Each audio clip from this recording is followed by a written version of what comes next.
Hello.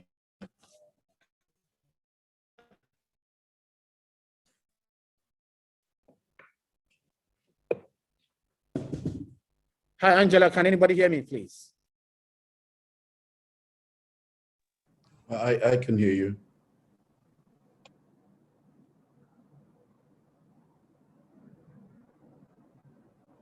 Apologies. So as I was indicating, we are very grateful to UNDP for facilitating the process around our response to the data that we need for the COVID-19 recovery that we all seek to achieve.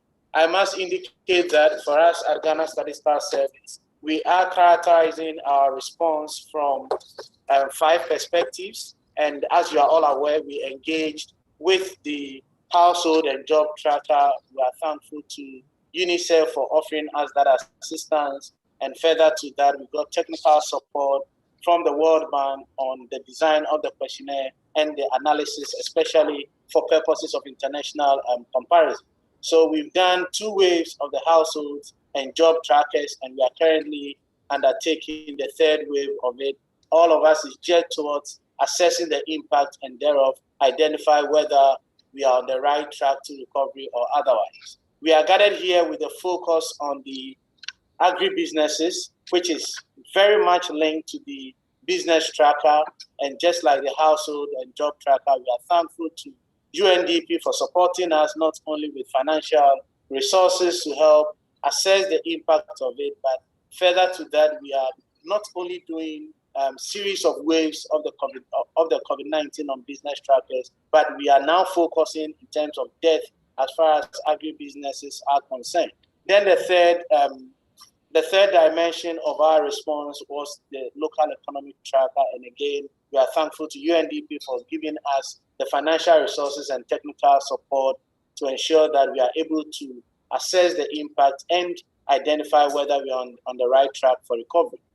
With these 3 dimensions that I've talked about, there are 3 things that I want to emphasize on in my opening remark. One has to do with the cohort nature of the study that we are doing. So for the first time, we are following a cohort of businesses, as I indicated. We did the first wave, we assessed data pre-COVID-19, during COVID-19. And now, in addition to the cohort, we are now doing the detailed, the depth of analysis by focusing on how agribusinesses are performing, were impacted, and how they are recovering from the pandemic. So today we are going to share with you some of the findings, looking at data from 2019, data during the COVID-19 lockdown period, and post the lockdown, how things have changed. So we are very thankful to all of you, and we look forward to an instructive engagement.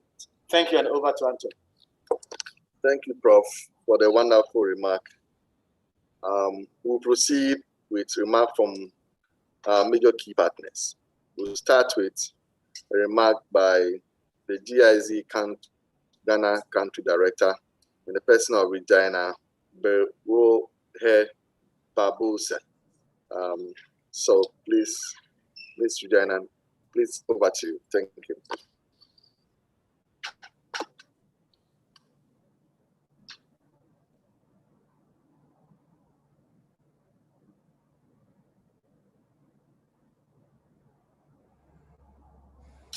Ms. Regina, are you online, please?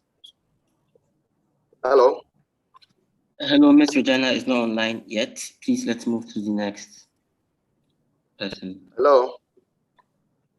Hello, Ms. Regina is not online yet.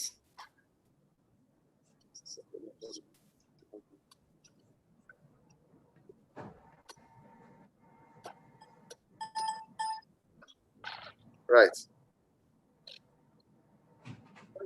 Hello? Hello? Miss Regina, are you online?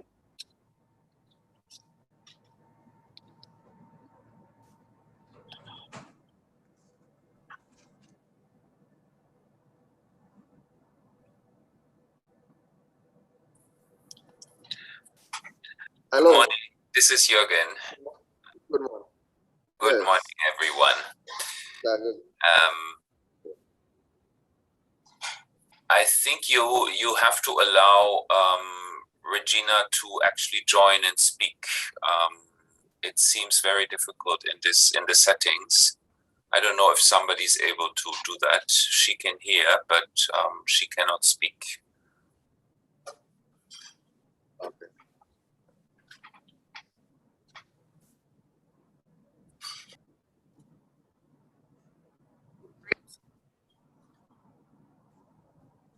No, it's different. And now I don't hear them anymore. But now we can hear you, Regina. Now you can hear me. Oh, that's nice. Oh, I'm really very sorry, but I have a problem to link. So if now you can hear me, I'm sorry for the delay. So thank you very much. It is a little bit difficult to know who's there on the screen because we have these virtual possibilities to exchange. So I greet all of you. I hope that Mr. Charles Abani, the UN resident coordinator, is here, and also Angela Lusinia, the UNDP resident representative. I greet also Mr. Samuel Anim, who had these introductory words, which I could listen to. And I greet all the distinguished guests, ladies and gentlemen. And it is really a pleasure to me to join you all for today's launching event of the Agribusiness Tracker. I have been presented, I'm Regina Bauer-Ochse-Barbosa. I know that is a little bit difficult, this name also for the Germans, and I'm country director of GIZ and one of the partners.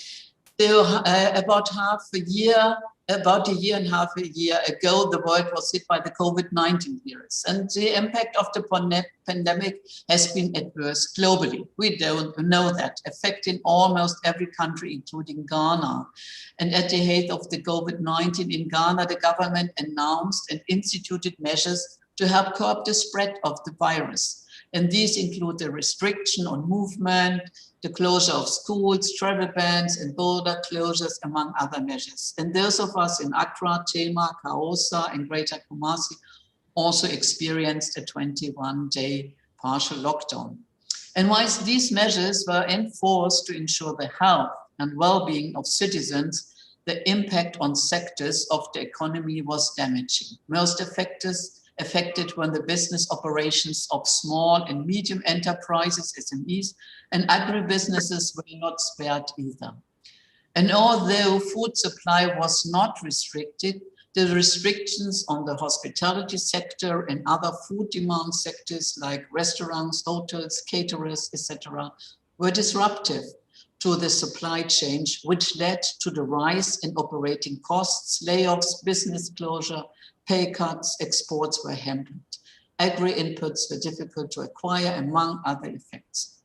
And in response to the effects of the pandemic, GIZ, with funding from the German government, worked together with partners to help mitigate the impact on SMEs.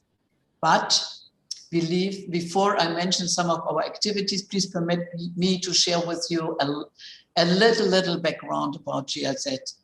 GIZ means Deutsche Gesellschaft für internationale Zusammenarbeit. We are a government-owned company and commissioned by the German government, mostly through the German Federal Ministry for Economic Cooperation and Development, the so-called BMZ. So GIZ implements international cooperation services for sustainable development, dedicating to building a future worth living around the world. And we partner with state and non-state actors to implement agreements reached by both governments. And in the most recent agreement in 2023, priority areas were identified, namely climate and energy, training and sustainable growth for decent jobs, and peaceful and inclusive societies. So besides the implementation of our, let us say, normal business or the formally agreed projects, GIZ has been very active in designing, supporting, and implementing COVID-19 related activities in Ghana. So together with the Ghana Enterprise Agency, formerly NBSSI, and through the COVID-19 SME Innovation and Digitalization Support Scheme, Ghanaian SMEs will be provided with digital solutions so they can adapt to emerging market demands brought about by the pandemic. GIZ Ghana has a long-standing cooperation and trusted relationship with the Ghana Statistical Service. We have, for example, collaborated on strengthening data on the Agenda 2030 project and jointly developed the Multidimensional Poverty Index. Similarly, GIZ and UNDP have a global partnership, especially in the areas of good governance, crisis prevention, and peace building, which also focuses on measuring development. Currently, with the funding from the German government, GIZ, the GSS, and UNDP have developed the Agribusiness tracker to measure the impact of COVID-19 on the economy. So the Agribusiness Tracker Survey is part of this global partnership with UNDP and a strong cooperation with GSS. And I'm happy that we can present the initial results today. Whilst the survey will shed light on those developments, it will also help inform our future actions on how to properly rebuild and position ourselves against similar occurrences. I will pause here, as I'm sure many of you are as curious as I am to hear the results of the survey. Before I conclude, I say a special echo to the Ghana Statistical Service for the time and hard work, as well as the dedication to produce this work in a timely fashion. Thank you very much for your attention, ladies and gentlemen, and enjoy the rest of the program.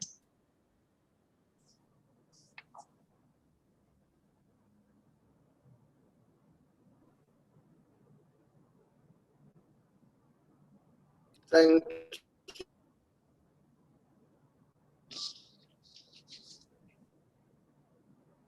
you.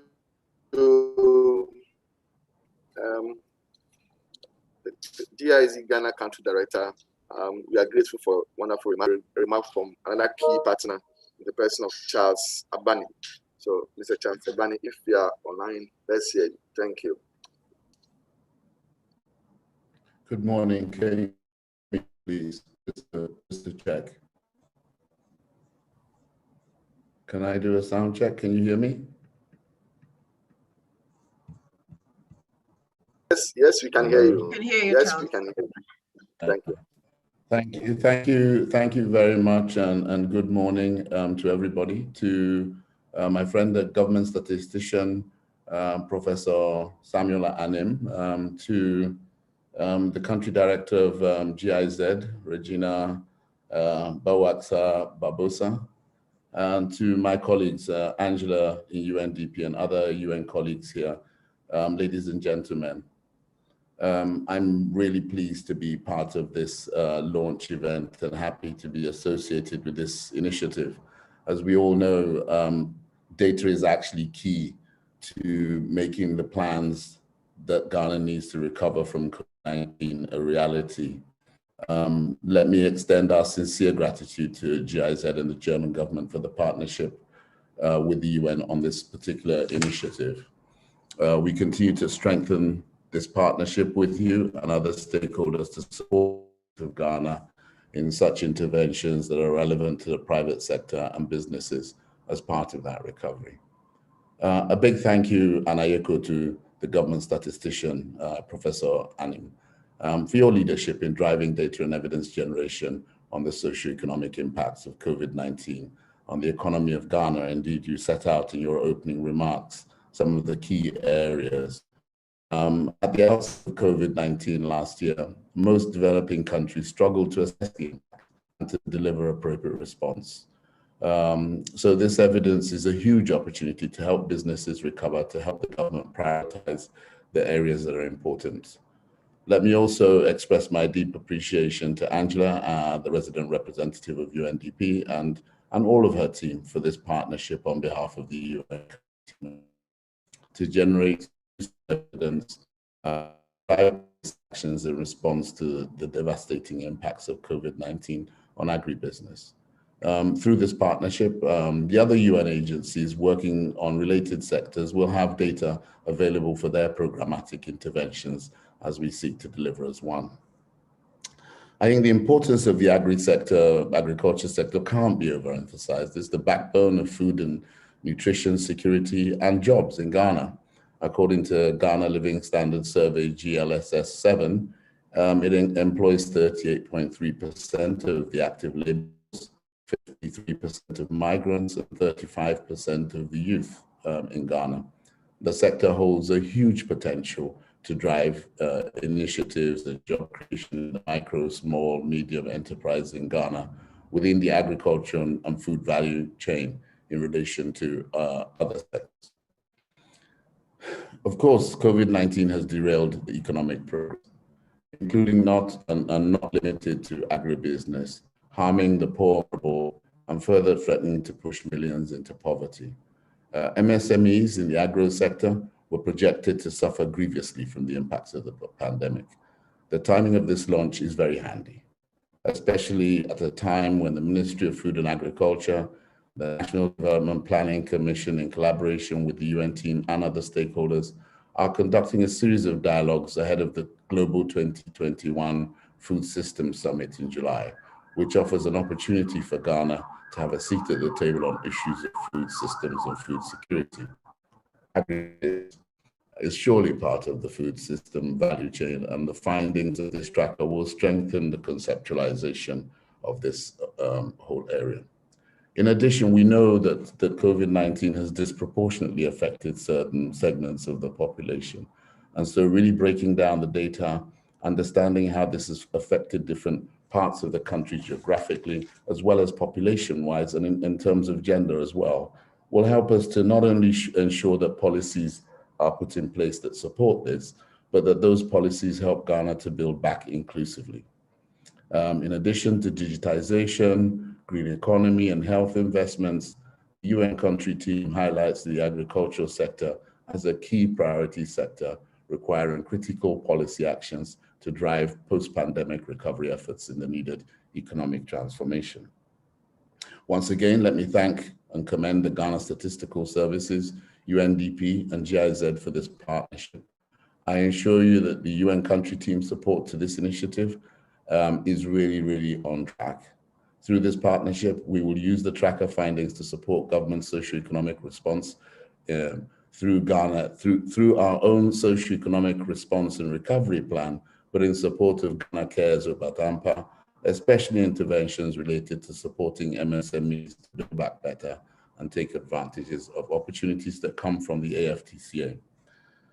With the deliberations on policy actions that are associated with this, as well as the media training coming up in the next couple of days, I really hope that this is going to really reach out to people and that this information will be used effectively.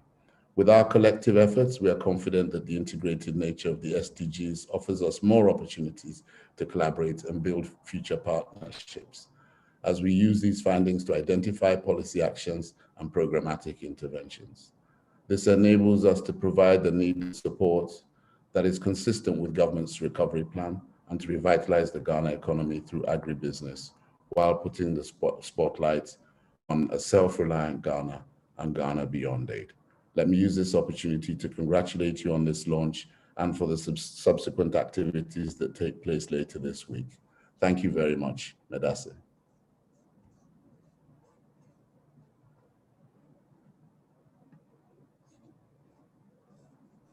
Thank you very much. The UN Ghana Resident Coordinator, Mr. Charles Abani. We will now move on to the presentation of the key findings.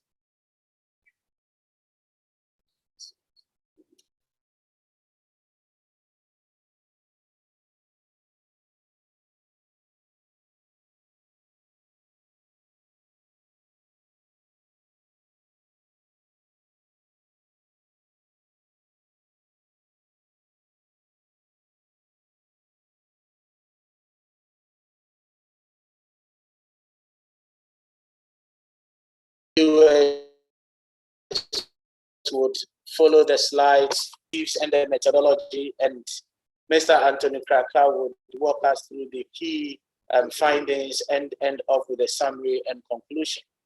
As I indicated in my opening remark, this was a discussion that ensued between UNDP, GIZ, and GSS following the business tracker engagement and for the need for us to have a more focused activity on agribusinesses, we had to focus on firms that we are going to get based on the 2 business trackers that we had done, and also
businesses trans the agricultural, the industry, and the services sector.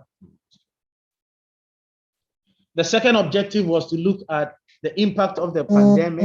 Although we are doing a cohort analysis, we are able to look at the pre-lockdown operation status, output status, and the coping strategies, and during the lockdown, as well as the post-lockdown period. So specifically, we collected data in 2019 to look at how the operational status of firms during the lockdown and post the lockdown period.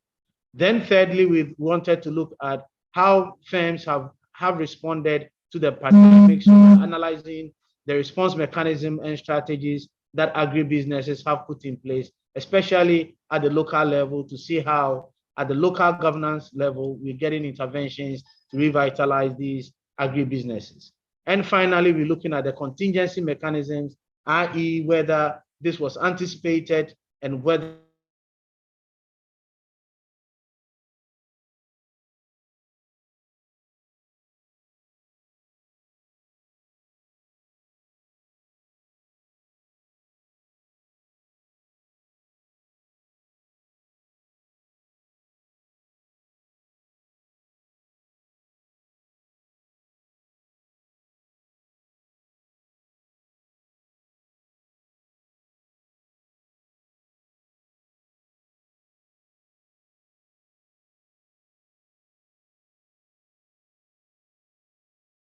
used for the stratification, where region, agribusinesses, and the size of the collected or analyzed from a 3-time point of view, that is September 2019 to February 2020, during the lockdown period, specifically March to April 2020, and the post-lockdown period.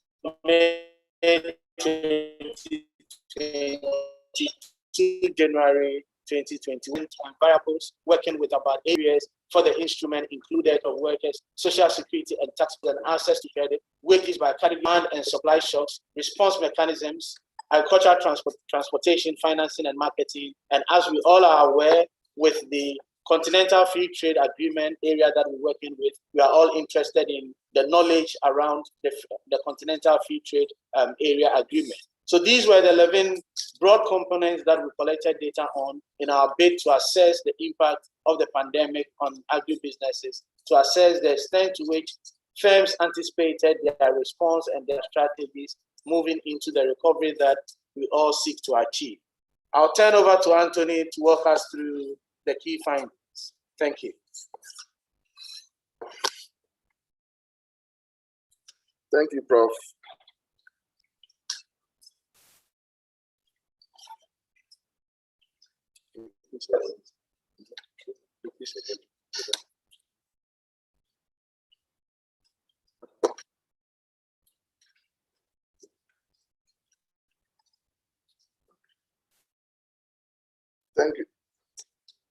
Thank you, Prof, for walking us through the beginning of the presentation.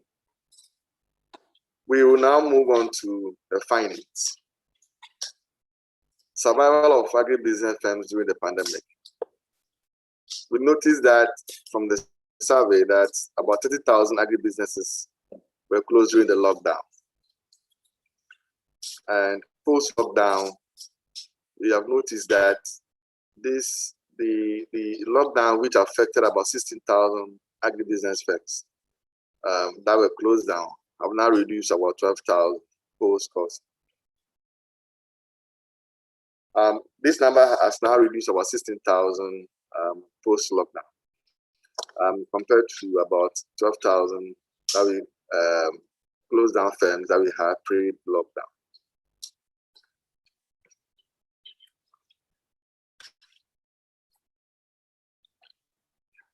Now, we also looked at some of our firms, of agribusiness firms across sectors. We noticed that the lockdown or the COVID affected businesses across all the sectors. Across all the sectors, businesses are yet to return to the pre-COVID operation status. However, there are still lots of firms across the sectors that are closed down. More agribusiness in agriculture are recovering relative to industry and service sector. Overall, we noticed that these COVID-19 affected workers in agribusiness sectors as well. Overall, the estimated number of agribusiness workers that were laid off increased from 51,000 during the lockdown period to about 78,000 in the post-lockdown period. Workers with reduced wages increased from 175,255 during the lockdown to about 267,211 in the post-lockdown period. Relatively few workers, we have about 9,859 workers which in the agribusiness sectors which were teleworking. In other words, we're working from home. Now we want to look at the demand shocks on the agribusiness firms. During the lockdown period, about 84,869 firms in the agribusiness sector reported that the average monthly sales decreased. Currently, as many as 77,000 firms still report that compared to the same period a year ago, their sales have declined. During the lockdown, now we want to look at it across sectors. During the lockdown, relative to other sectors, we have a high proportion of agribusiness firms in the service sector, about 73%, which reported that they experienced a decline in sales compared to the other sectors. Now, post-lockdown period, the survey indicated that the proportion of firms that were affected by a decline in sales were higher for the industry sector relative to other sectors. Now, relatively, throughout the trade period, firms in the agriculture sector were least affected. Agribusiness firms reported that compared to a year ago, close to half of their sales declined. In other words, the firms in agribusiness experienced about 48.8% decline in sales during the lockdown period. However, this decline in sales have declined marginally to about 41.2% post-lockdown. The firms in the service sector were the most affected. During the lockdown, firms in the service sector reported that they experienced about 51.1% average decline in sales monthly, though this have declined to about 42% for the service sector. Now, we want to look at the supply shocks on agribusiness firms during the pandemic. Compared to same period a year ago, many agribusiness firms reported that supply of inputs declined during the lockdown period. While 52.4% of agribusiness firms reported that they had decline in their supply of inputs. And then but this has declined actually. I mean, there's some improvement in the decline in the supply of inputs. About only 45.9% of firms in the agribusiness firms now report that they have a decline in their supply of inputs compared to our 52% during the lockdown. Now, disruptions in the global supply chain and border closure measures are major factors that point to this decline in the supply shock. I mean, we're talking about the supply shocks that we're talking about. There's a decline in the inputs. Now, we also look at the effect of COVID-19 on agriculture finance. And 3 out of 10 agribusiness firms reported decrease in access to agriculture finance during and after the lockdown. The marginal increase in access to agriculture finance since the lockdown points to some improvement in access to agriculture. In other words, there's some improvement in the access to agriculture finance.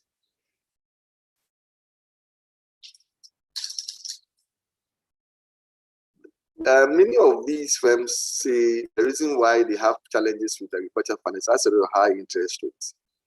And many firms also reported that inaccessibility to financial products are a major cause of the problems they have with agriculture finance. And relatively, overdraft is not a very critical factor in terms of challenges in agriculture finance.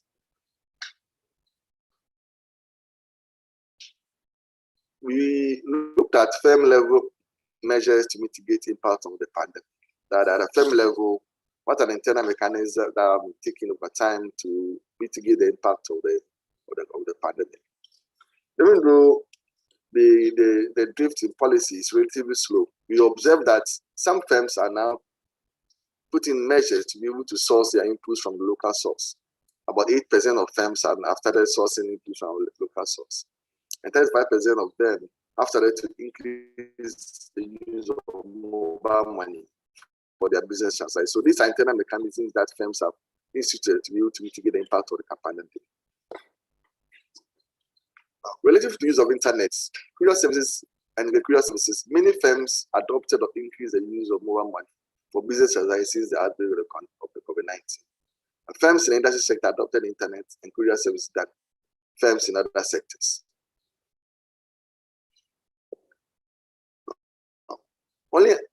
And we also ask questions, as Prof has said earlier, we asked questions about awareness and leverage of firms in the agribusiness sector about the after. After we all know is African Continental Free Trade Agreements. And only about 25% of firms in agribusiness firms are aware of the after, which means that there's much more work to do to bring awareness to firms. Now, we ask about the key what will make businesses participate in after, and one of the top 3 that came up is that firms believe that if they have increased information on business opportunities, about 24%, then that will facilitate their participation in after. And also, about 20% believe that they need a reduced cost of credits, and then also review policy or regulatory framework bottlenecks. We now move on to summary of the findings. About 20.9% of agribusiness firms were closed during the lockdown, and about 11.6% remain closed after the lockdown. The service-related firms were most affected. About 23% were affected, and about 51,000 firms, agribusiness workers, were laid off during the lockdown, and this increased to about 78,000 through the post-lockdown. 175,000 agribusiness firms workers had their wages reduced during the lockdown, and this increased about 267,000 the post-lockdown period. About 84,000 agribusiness firms reported a decrease in their average monthly sales during the lockdown period, compared to about 77,000 during the post-lockdown period.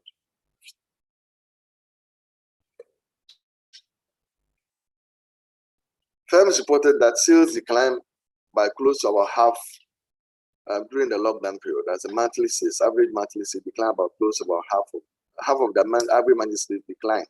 But this has improved marginally to about 41%. Firms in the service sector were the most affected during the lockdown, about 51%, and post-lockdown about 42%. Access to agricultural finance has improved marginally by 3 percentage points. 8% of firms have started sourcing inputs from domestic sources, and 35.6% of the firms have started or increased the use of mobile money for their agribusiness transactions. Thank you very much.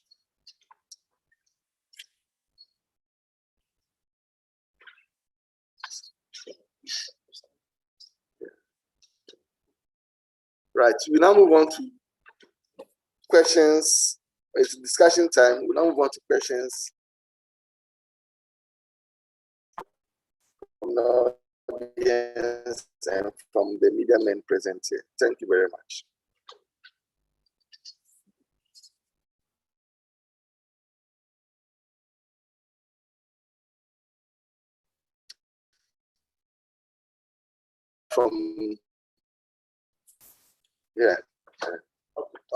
Going by the data, does that suggest that the agribusiness sector has not been affected significantly during COVID, even during the lockdown period and even post-lockdown period? Because when you look at the data, it's just about 20.6% or so, and the sector is down. So does it mean we have about 70% of sector increasing? If that is the case, then I think that so just see that the agribusiness sector are not affected significantly by the COVID-19. Any other question, please? So the question from the media men, one of the media men present here, is whether relative to other sectors, whether COVID-19 affects the agribusiness firms severely or significantly impacted on the agribusiness firms.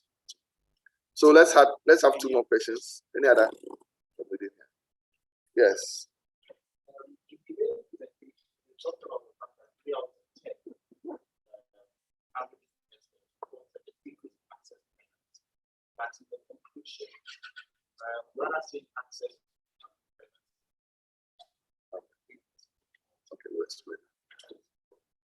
Okay, so any other questions?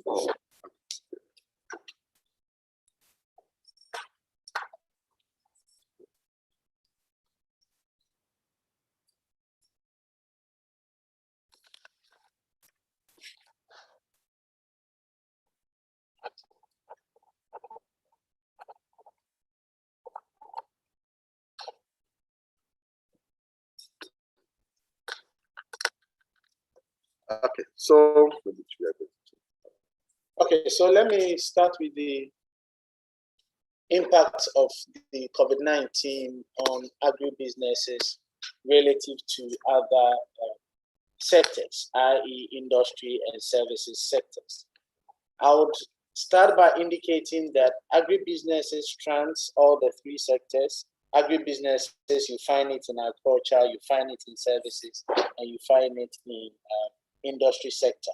So one would have to be very careful comparing agribusinesses with the industry and the services sector because it cuts across the 3 sectors. But if you're looking at agricultural on its own relative to the other 2 sectors, as we've indicated in our GDP releases and in the earlier trackers, the agricultural sector was relatively resolute to the pandemic in terms of its impact relative to the other sectors, i.e. if you look at the impact on the industry and the services sector, they were more impacting relative to the agriculture sector. What we are seeing from the agribusiness here is the numbers that we want to put on the impact. That is why we are looking at the pre-COVID-19 performance during the lockdown and the post-lockdown.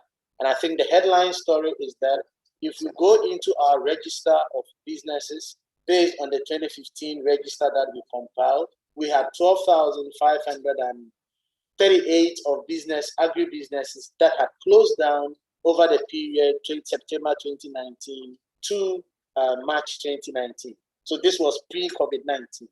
During the COVID-19 period, obviously, these numbers shot up to 28,916, and this was expected because of the lockdown period that we were in. And now the question is, following the post-lockdown period, what are we seeing? And we are now seeing 16,091 agribusinesses that are locked down. So if you compare the 16,091 agribusinesses that are currently locked down with the 12,000 that were locked down during the pre-COVID-19 period, then clearly we are talking about approximately 44,000 agribusinesses that have not recovered. But again, if you look at it relative to the other sectors, we see a lot more agribusinesses responding to recovery interventions relative to the industry and the services sector that are not into agribusiness. The second question was on the agricultural financing. And again, the response should have to be looked at in light of what I've just explained, that is what was happening pre-COVID-19 and what is happening now. So what we are saying in terms of the marginal improvement is a comparison with the pre-COVID-19 period, and that is where we see some marginal increase or some marginal improvement as far as agri-financing is concerned. But indeed, agri-finance continues to be one of the major constraints for agribusinesses, and this is something that we need to address from a policy point of view. Any other questions, please?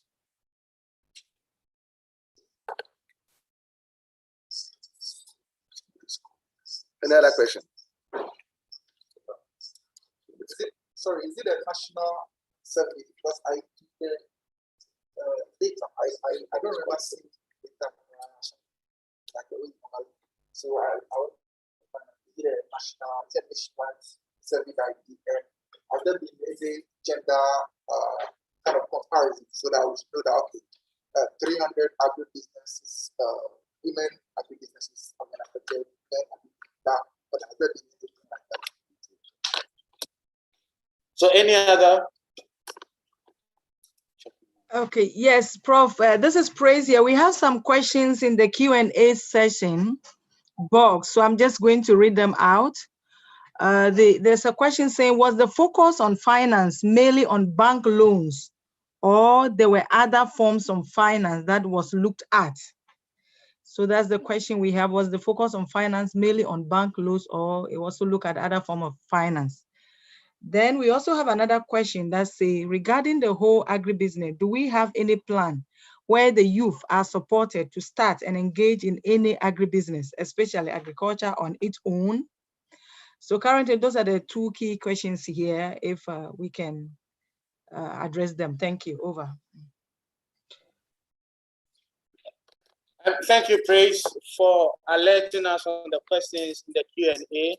I think all three questions are very important, but let me indicate that, as was mentioned in the introductory remark by Charles and Regina, this is just giving us an opportunity to look at some of the findings that are coming out from the survey. So indeed, these are very preliminary results, and moving into the data, we're going to come up with all the issues that have been highlighted, especially the issues surrounding the national representativeness of the work. Indeed, it is national in character.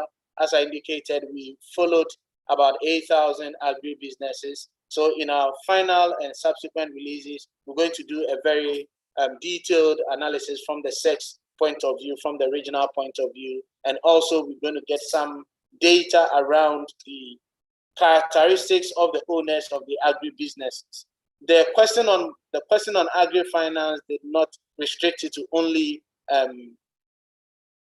bank loans. It looked at other forms of financing, i.e., financing from relatives, financing from friends, and other issues that might impact on the financing, i.e., the cost of the credit, the collateral related to it, the duration in terms of the terms of the loan, and so on. So again, in our detailed analysis, we're going to share with you the details of agri-financing, which is not limited to only bank loans. The question on whether youth were supported, it's very critical for us. Unfortunately, we don't have that question in there to see how it's impacted on the youth, because we did not take the ages of the owners to see whether they are affected differently relative to other age bands. But moving forward, as I indicated, now we're doing a more of a cohort analysis or cohort study. We're going to do detailed analysis, and this is something that we would consider moving forward with the subsequent waves of the study. Thank you, and over.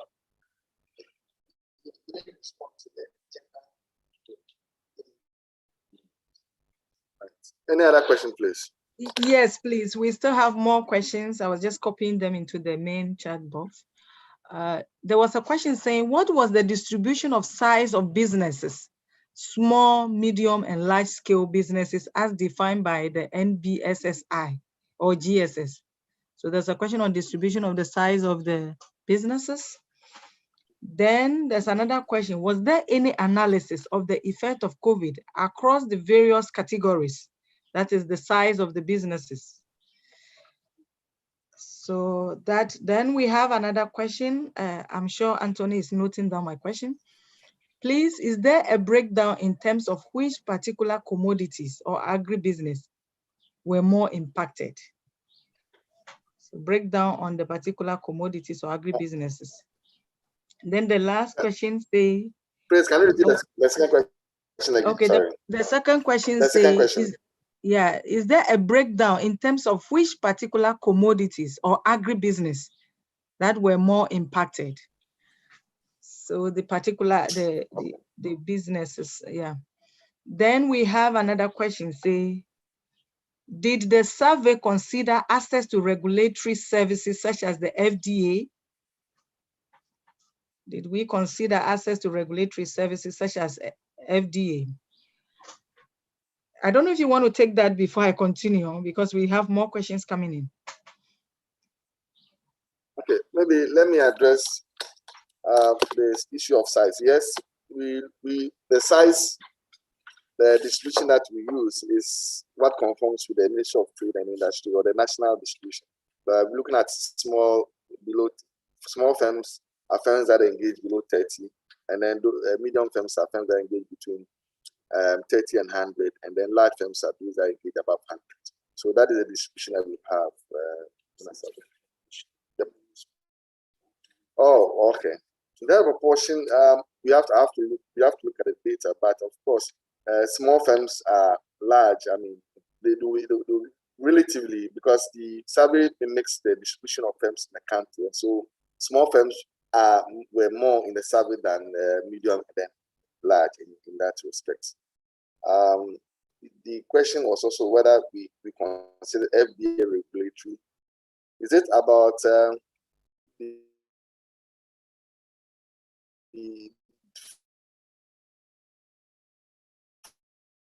firms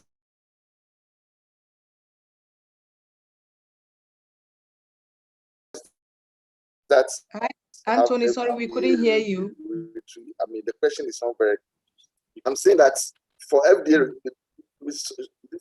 Yes. So, Praise, the question was on whether we considered how agribusinesses are serviced by regulatory bodies such as FDA. Yes, please. Yes. So we didn't have a question on services that agribusinesses get from the regulatory bodies, but definitely if there is some interest in that, as I indicated, moving forward, we can consider that. Is that all?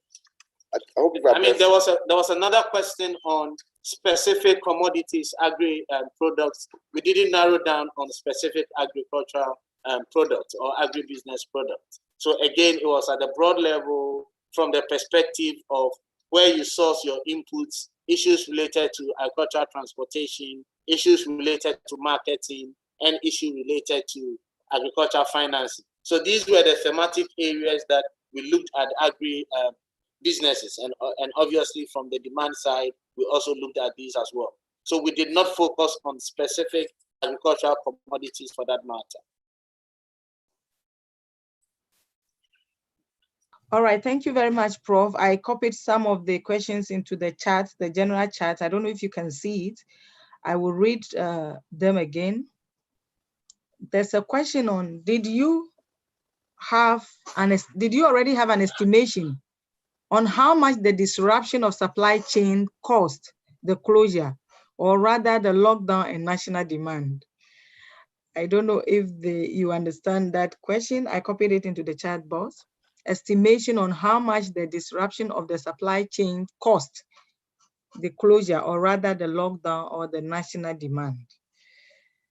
Then there's another question, say, we have peasant farmers impacting on agriculture in Ghana. Did you look at peasant farmers on the performance of agribusiness during the period? Okay, whether we looked at the peasant farmers. Then someone wanted to know the survey, the sample size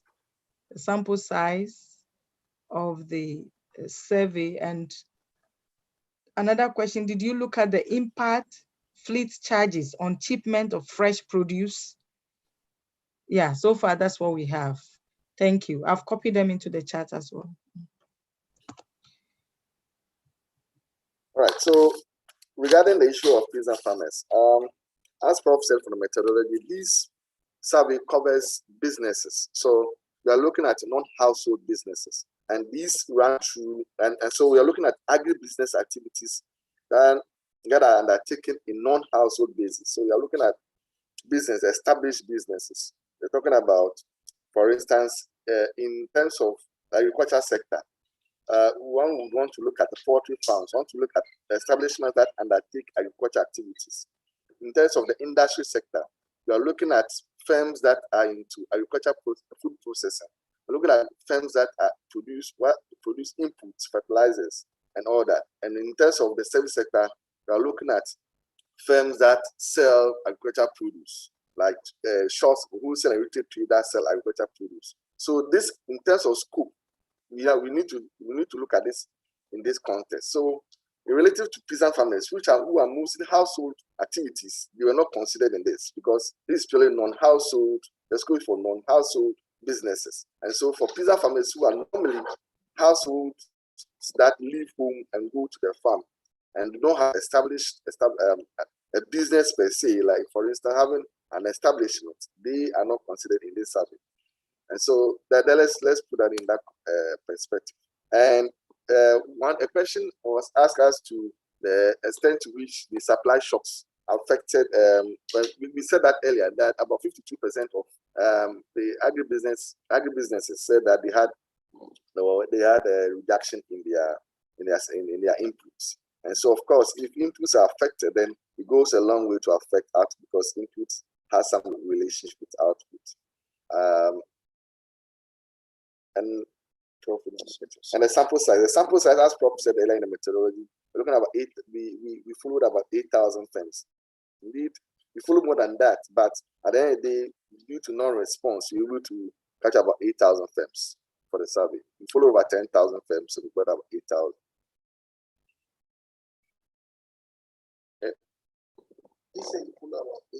Yes, we got data from 8,000 firms, even though we sampled over 10,000 firms. Okay, I'm asking that because I took note of the fact that 33,000.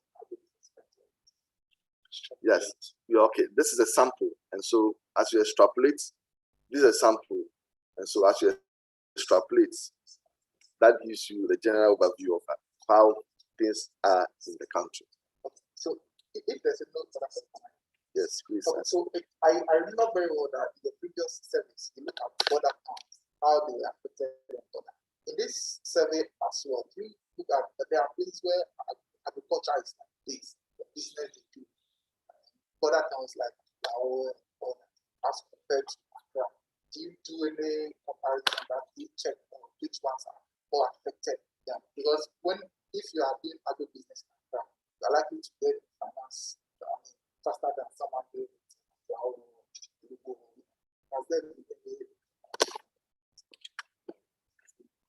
And any other question, please? The question from the media person here is, they are disproportionate agribusinesses across the country, and whether we accounted for them, right? That's what it says, right? So, Praise, do we have any question on the Q&A? Yes, please. There's a question on the sample size. Anthony responded to that earlier on. 8,000 Okay. firms give us data for the analysis that we're sharing now. Okay, then there's another question. Did the exercise add shea butter producers and pickers? Did we consider shea butter producers in the firms? Then there's Thank you. also Any other? Yes. Based on the type of business engaged in the survey, did you consider the impact on the various types of agribusiness, that is processing, retail, and distribution? And then there's also another question on the 8,000 sample size. How many were in Greater Accra, Ashanti, etc.? That's the distribution. Okay, so far, and then the last question keep on coming here. Did we already have an estimation on how much the disruption of supply chain cost the closure, or rather the lockdown and the national demand? Estimation on how much the disruption of supply chain cost the closure, or rather the lockdown and national demand. Okay, thank you. So let me go back to the question on supply chain, and let's put it in context in terms of whether we are looking for the amount, because we are using the word how much. I think any attempt to do that is a bit complex, because once we're talking about the supply chain, as you rightly indicated in one of the questions, we need to look at this from different perspectives, i.e. the processing, the retailing, and also the different components that I talked about in terms of transportation and inputs and so on. So we collected data on the number of agribusinesses, or the proportion of agribusinesses that had indicated a decline in their inputs. And again, I'm not too sure how one can sort of scientifically quantify this. And what is important for us is that during the lockdown, we had 52.4% of agribusinesses that indicated that they had a reduction in the supply of their inputs. But post-lockdown, we still have a significant proportion of the agribusinesses that are indicating a decline in their inputs to the tune of 45.9%. So again, this can be talked about in terms of proportions, but it will be a challenge to scientifically put a cost on what this really means, because what one agribusiness would indicate as a reduction, the dimensions of it would not be the same as another agribusiness. So quantifying this might be a challenge, but from our point of view, what is important is the fact that still 45.9% of agribusinesses have indicated that there is a reduction in the supply of their inputs. The questions on shea butter, again, is very restrictive to a product, so we were unable to give analysis at that level. What we did, as I indicated earlier on, is to look at the broad components of the agri businesses, i.e. the inputs, the demand and supply shocks that the agribusinesses might have been affected as a result of the pandemic, issues around transportation, issues around marketing, and also issues around their coping strategies. So these were the dimensions by which we looked at how agribusinesses have been impacted by the pandemic. In our detailed report, which we're going to share with you in the next month or so, we're going to do the regional analysis. So the question on how the border regions were affected differently by the pandemic would come up once we do the regional analysis. And again, I do agree with the fact that for places like Greater Accra and Ashanti region, we are likely to see a differential in terms of access to finance relative to the other regions that are deprived in terms of the diversity of financial institutions and the density of financial institutions that we have in the respective regions. So let's look out for the detailed report, which will give us a sense of the details that have come to the fore during this discussion. Thank you, and over. Thank you very much. I think the questions are over. So we moderator, please kindly invite Angela to close us. Thanks.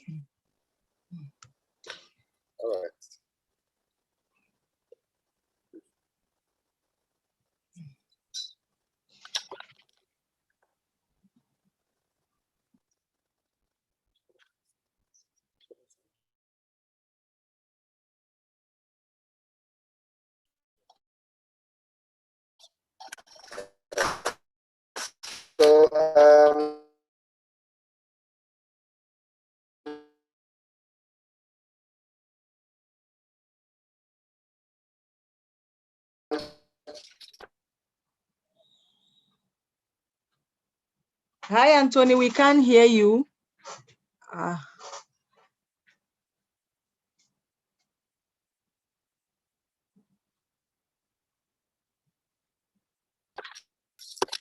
Thank you very much, Chris. Invite the Lab Reflections, Angela Lucigi, UNDP Ghana. Thank you. So, Miss Angela, technology issues. We can hear. Thank you so much, Anthony. Thank you. Thank you. Professor Samuel Enim, the government statistician, Ms. Regina Barbosa, the country director of GIZ in Ghana, Mr. Charles Abani, the UN resident coordinator for Ghana, Excellencies, media here present, colleagues, distinguished ladies and gentlemen, good morning to all. It is with profound gratitude that today I have listened to the presentation of the results from yet another COVID-19 business tracker. This time the focus is on agribusinesses, and we can see from the discussion we've just had, there's a lot of interest in this area. So I think it's an opportune time to reflect on three emerging themes. The first is an appreciation of the importance of partnership in advancing this important data for development agenda. I want to re-echo and thank Professor Samuel Enim and your team at Ghana Statistical Service for your leadership. I also want to thank you, Regina Barbosa, and your team at GIZ for the great partnership we continue to have. Many thanks also go to the team at UNDP and the UN family. As the UN resident coordinator emphasized, the UN family in Ghana continues to see this series of business trackers as an opportunity to inform our collective efforts under his leadership. The second theme is the value of the business tracker in strengthening the analytics and evidence base to inform decision-making about our common response to COVID-19. You will recall that once the first case of COVID-19 was confirmed in Ghana in March 2020, we all knew the impact of the pandemic on businesses would be negative. However, we do not have the numbers to determine the magnitude of that impact. And thanks to the leadership of the Ghana Statistical Service, we were able to undertake the first business tracker and measure the impact on businesses in general. This evidence informed the government's response to address the impact of the pandemic on businesses through the Ghana Cares program and other targeted responses. Today, we have gone a step further and revealed the impact of COVID-19 on agribusinesses. As was mentioned before, agriculture remains an important sector of the economy.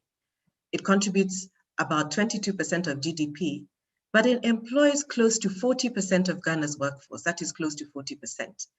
And from the results of the business tracker, you can see that agribusiness covers not just the agricultural sector, it covers industry and it covers services. So more than 2 in 5 Ghanaians are actually engaged in this sector. Now the results are clear.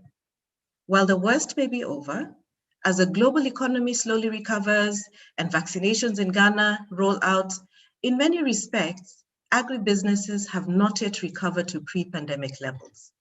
And this evidence is valuable for the government and its partners to inform the elaboration of appropriate support to agribusinesses to accelerate their recovery. This is also an opportune moment, as we saw from the discussion today, to deepen the analytics on the impact of COVID-19 on specific segments of society and also other sectors, including industry and services. We will continue to nurture this partnership around data and analytics, and I'm very excited that GIZ has joined the partnership so that together we can continue to grow. The third theme arising today is the importance of continuous tracking of the impact of the coronavirus pandemic and other emerging shocks. Better tracking contributes to better plans and actions that shape our common future. So how can we shape the future together? We must first look forward to the kind of future we want. By deepening the analysis of present and future trends, we can ensure that we are not leaving anyone behind. We must also work towards integrated solutions for inclusive, equitable, and sustainable development through a further reflection on what the optimal choices are, policy choices are. And finally, we must engage with a wider group of stakeholders and the public with the support of the media and journalists. In this regard, we are planning a retreat, as was mentioned before, to further reflect on policy choices and actions involving policymakers, but also engaging with agribusiness leaders. We are also planning a retreat for journalists to deepen the development of media content and reporting on the results. Let me conclude by saying that the analytics and collective intelligence we gain from partnering with all the stakeholders in this initiative will go a long way in advancing Ghana's ambitious development agenda. We are pleased to continue to support further development analytics and will continue to work with GSS and GIZ to deepen our engagement with researchers and academia as well. I firmly believe, as Carly Fiorina once said in her speech on information as the currency of the digital age, that the goal is to turn data into information and information into insight. By working together, we can turn the insights from this data into a more robust recovery for agro-businesses from the impact of the coronavirus pandemic. With that, I wish to thank you for your kind attention.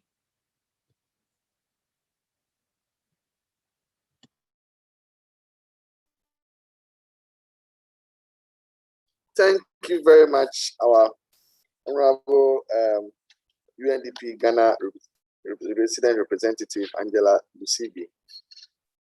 All too soon, we've come to the end of the program, and we once again want to thank GIZ, Ghana, GIZ, and then UNDP, who are key partners in this exercise. We want to thank you very much for supporting the Ghana Statistical Service to achieving this feat. Thank you very much, and when the detailed results are out, we'll come back. Thank you. Thank you as well from our side, GIZ.